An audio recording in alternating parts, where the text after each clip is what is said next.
반드시 합격하실 겁니다.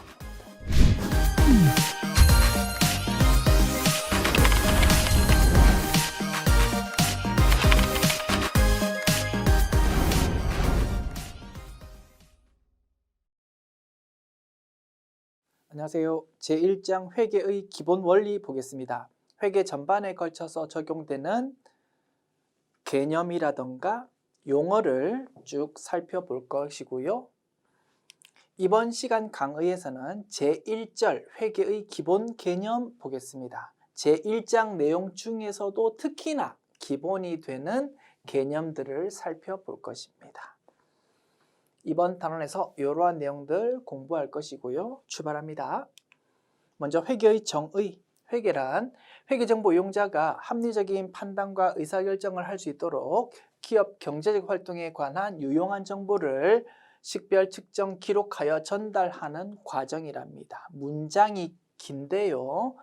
요약하면 노란색 키워드로 정리할 수 있습니다.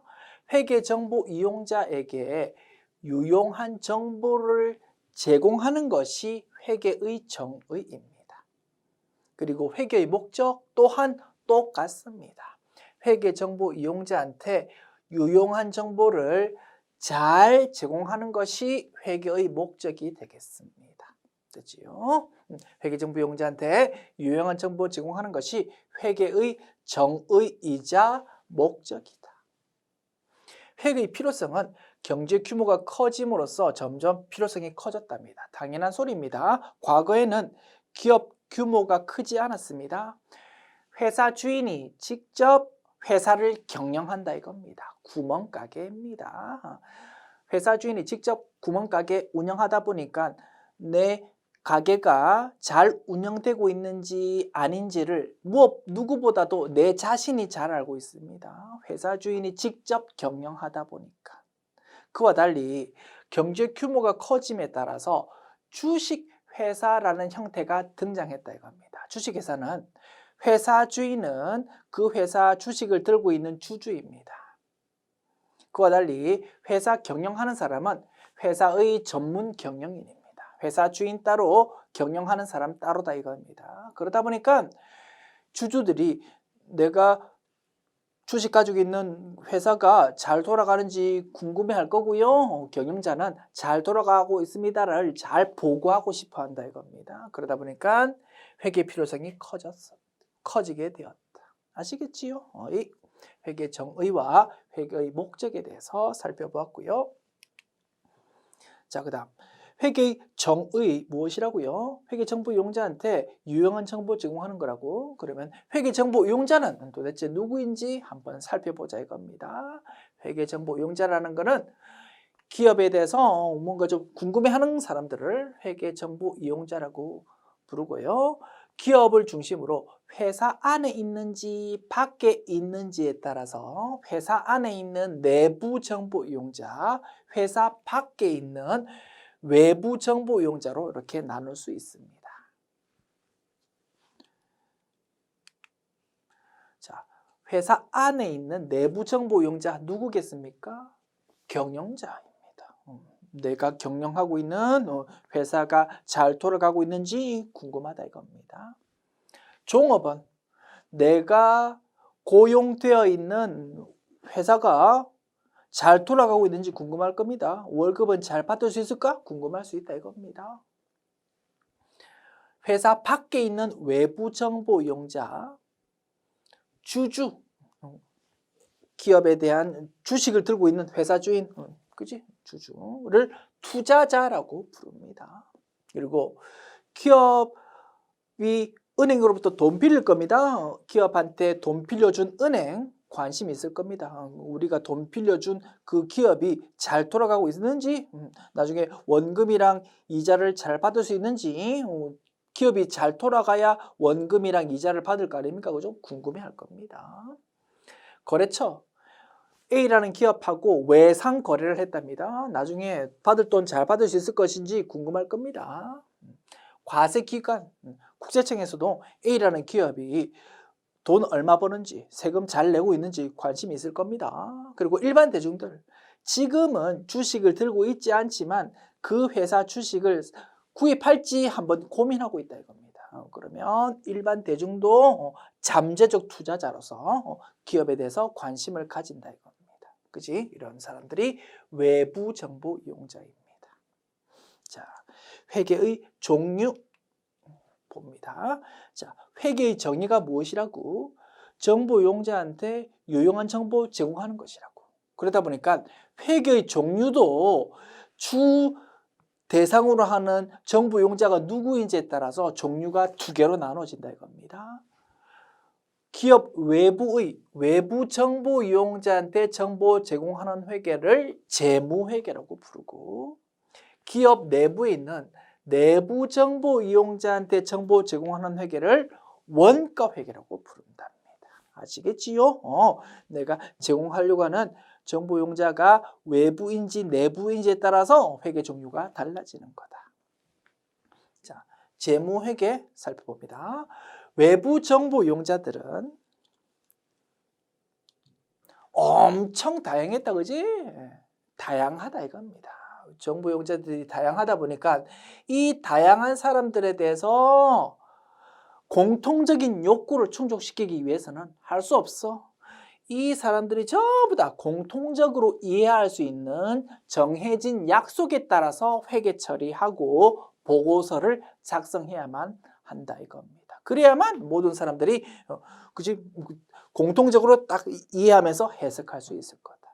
일리 있습니까? 그래서 재무회계는 다양한 외부 정보 이용자한테 정보 제공하는 것이다 보니까 다양한 사람들이 공통된 요구를 충족해야만 하고, 그러기 위해서는 정해져 있는 모든 사람들이 공통적으로 알 수 있는 약속에 따라서 회계 처리가 될 수밖에 없는 것이다 이겁니다. 그거를 우리 회계학에서는 일반적으로 인정된 회계 원칙이라고 부르고요. 영어로는 Generally Accepted Accounting Principles라고 쓴다 이겁니다. 회계학에서 고유 명사입니다. 일반적으로 인정된 회계 원칙. 영어로는 줄여서 GAAP라고 표기하고 GAAP이라고도 읽습니다.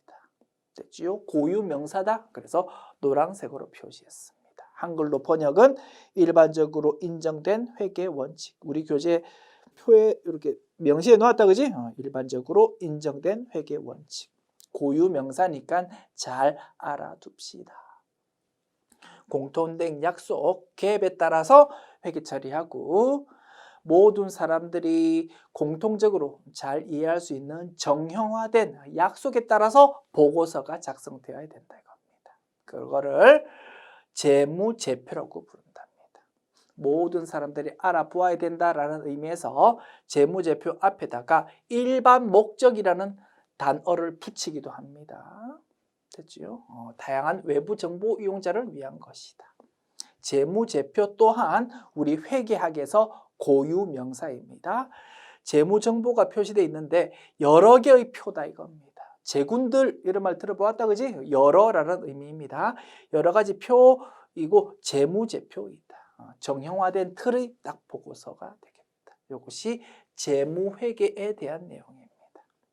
됐죠? 노란색 부분이 중요합니다. 약속에 따라서 회계 처리, 정형화된 틀에 따라서 최종 보고서. 이것이 핵심이 된다. 그와 달리 원가 회계는 무엇이라고요? 내부 이용자 중에서도 특히나 중요한 사람은 누굽니까? 경영자가 될 겁니다. 경영자를 위한 회계가 원가 회계입니다.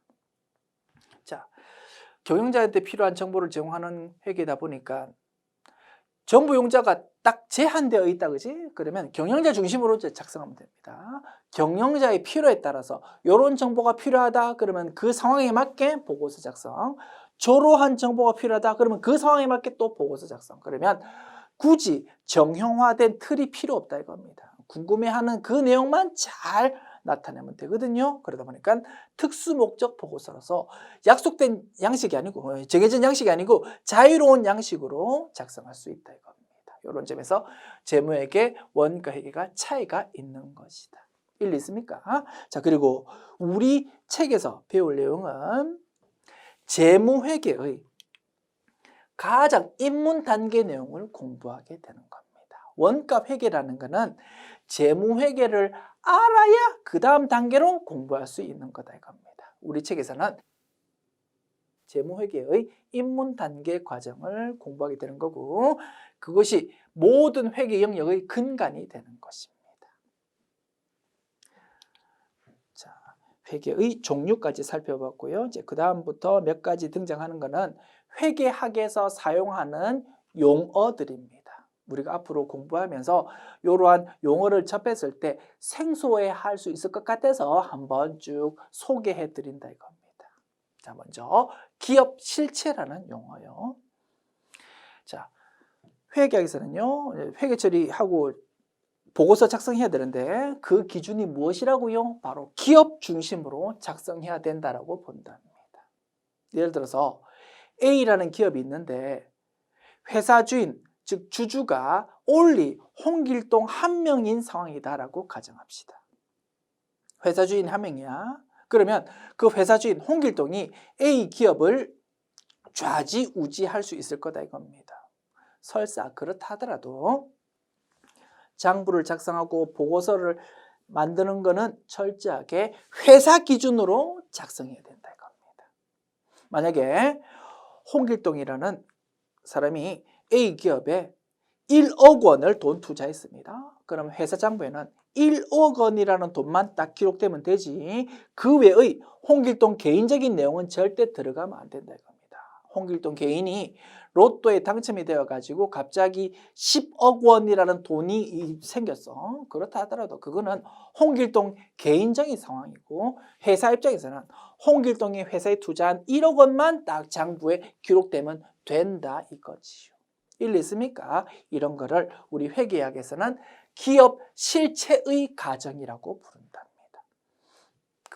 무슨 의미냐면 기업은 회사 주인하고 분리되어 독립적으로 존재하는 회계 단위니까 장부는 철저하게 회사 중심으로 딱 작성해야 되는 것을 말한다. 아시겠죠? 그래서 이렇게 요약하면 됩니다. 회계에서는 기업을 기업 실체라고 부르는 것이다. 의미는 뭐라고? 회사 주인하고 전혀 상관없어. 별도로 존재하는 생명체라고 이해하는 거다 이겁니다. 됐습니다. 그래서 혹시라도 우리 회계학 공부할 때 기업 실체라는 말 나온다고요? 별거 아니야. 그냥 기업을 의미하는 거다 이겁니다. 자, 그리고 회계 단위. 자, 장부를 작성한다고요? 보고서를 작성한다고요? 그러면 어떤 단위로 작성해야 되냐가 궁금할 겁니다. 무슨 단위로? 기업 단위로 작성한다 이겁니다. 회사 한 개당 장부 한 개가 될 거다. 됐습니까? 그거를 회계 단위라고 표현하고요. 회계의 회사 경영 활동을 기록 계산하기 위한 장소적 범위라고 해석한답니다. 별거 아니야.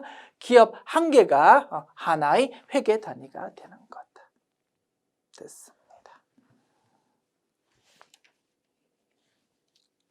그래서 장부 기록은 회사 주인과 별개로 기업 중심으로 이루어진다. 이런 거를 회계학에서 기업 실체 또는 기업 실체의 가정이라고 부르고, 장부 작성 단위는 회사 한 개가 하나의 단위가 되는 거다 이겁니다. 됐습니다. 그 다음 계속기업이라는 용어 봅니다. 우리가 앞으로 여러 가지 회계 처리 공부할 겁니다. 제2장에서 공부하는 여러 가지 회계 처리는 그 내용이 성립하려면 그 저변에 가정이 필요하답니다. 이러한 가정. 기업이 예상 가능한 기간 동안 영업을 계속해야 됩니다. 라는 이러한 가정이 필요하고 우리 회계학에서는 이를 계속기업의 가정이라고 부른답니다. 됐죠? 너무나 당연한 소리 같다, 그지? 영업을 계속해야 할 거 아닙니까? 내일 모레 문 닫을 거 아닙니다. 당연한 소리인 것 같은데 어쨌든 회계학 이론으로 볼 때는 이러한 가정이 있어야만 회계 처리가 정상적으로 성립할 수 있다라고 본다 이겁니다. 그래서 혹시 공부할 때 계속기업 또는 계속기업의 가정이라는 용어가 튀어나오면 그런가 보다 넘어가시면 된다 이겁니다.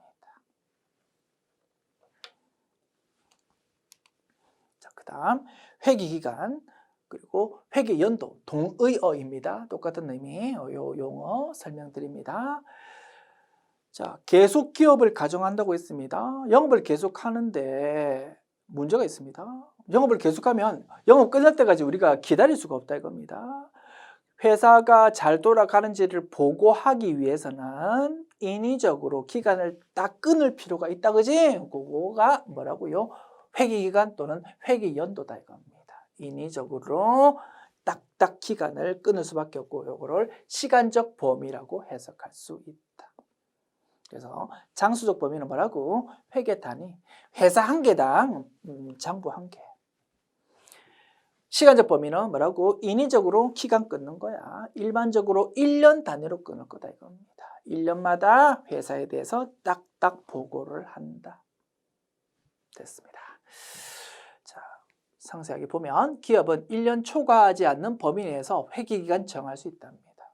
자, 우리 회사는 회계기간이 10년이야 이렇게 정하면 되겠습니까? 안 되겠습니까? 안 되겠다, 그지? 10년 동안 아무런 보고도 안 할 거다. 안 된다 이겁니다. 그래서 회계기간을 회사가 정할 수 있지만 1년 넘어가면 안 됩니다. 1년 범위 내에서 정할 수 있습니다. 그래서 대개의 기업은 1년을 하나의 회계기간으로 정하고 있습니다.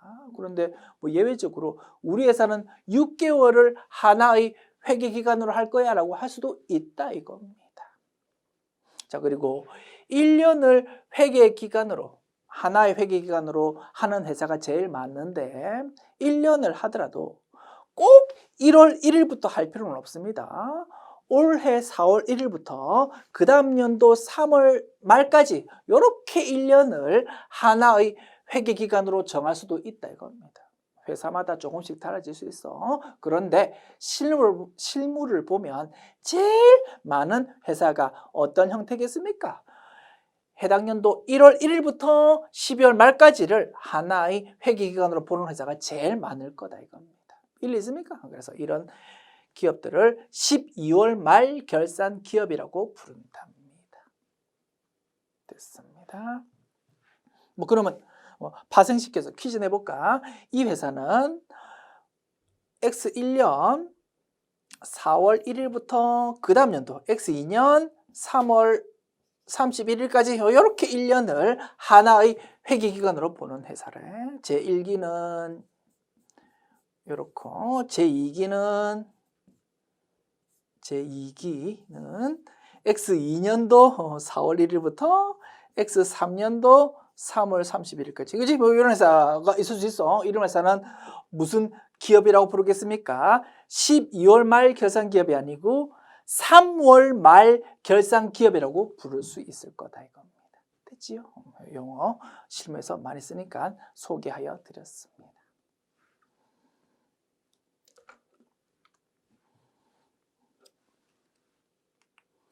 자, 그리고 회계 기간과 관련된 용어 알아둡시다. 앞으로 많이 쓸 겁니다. 자, 이번 회계 기간을 단기, 앞 회계 기간을 전기, 뒤에 있는 회계 기간을 차기라고 부른답니다. 그리고 이번 회계 기간의 맨 첫 번째 날짜, 자, 이 회사는 1월 1일부터 12월 31일까지를 하나의 회계 기간으로 보는 회사랍니다. 그러면 이번 회계 기간의 맨 첫 번째 날짜, 올해 1월 1일이 기초가 되고요. 올해 12월 31일이 기말이 된다 이겁니다. 됐습니까? 그리고 전기의 기말 금액은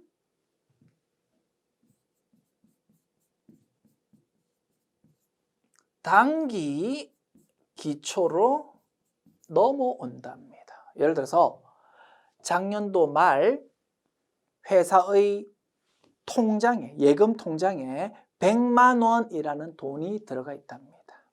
그 예금 통장에 있는 100만 원은 없어진다, 안 없어진다? 안 없어집니다. 그대로 작년도 말 100만 원이 올해 초로 1월 1일로 그대로 넘어온다 이겁니다. 당연하다, 그지? 앞 회계연도 말의 금액이 그 다음 연도 회계연도의 1월 1일 기초로 넘어오는 것을 2월이라고 부른답니다.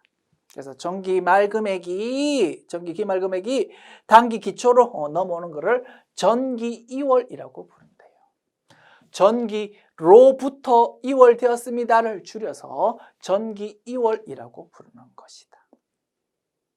그리고 올해 단기 기말, 올해 12월 31일에 있는 예금 통장에 있는 120만 원이라는 돈은 없어지는 거 아니고 다음 연도 차기 기초로 2월 될 거다, 그지? 이런 거를 차기 2월이라고 부릅니다. 차기로 2월 됩니다를 줄여서 차기 2월이라고 부릅니다. 됐죠? 어렵지 않지만 매우 자주 사용하는 용어니까 꼭 알아둡시다. 전기, 단기, 차기라는 내용, 그리고 이번 회계연도의 기초 기말이라는 내용, 그리고 전기 기말이 단기 기초로 넘어오는 걸 전기 2월, 단기 기말 금액이 차기 기초로 넘어가는 걸 차기 2월이라고 부릅니다. 자, 그리고 기말, 이번 회계연도의 맨 마지막 날을 말한다, 그지? 올해 12월 31일 을 일컫는 동의어가 여러 개 있습니다. 워낙 자주 등장하거든요. 다 알아둡시다. 이런 용어들 전부 다 똑같은 의미야. 올해 말을 의미하는 거다. 먼저 회계연도 말, 두 번째 보고기간 종료일, 올해의 보고서 뭡니까? 1월 1일부터 12월 31일까지 이 내용을 뭔가 보고할 거다, 그지? 이 보고기간의 맨 마지막 날이다 이겁니다. 그 다음에 결산일, 올해 회계연도의 맨 마지막 날에 장부를 정리하는 작업이 필요하고요. 그거를 결산이라고 부른답니다. 그래서 결산일이라고도 말한다.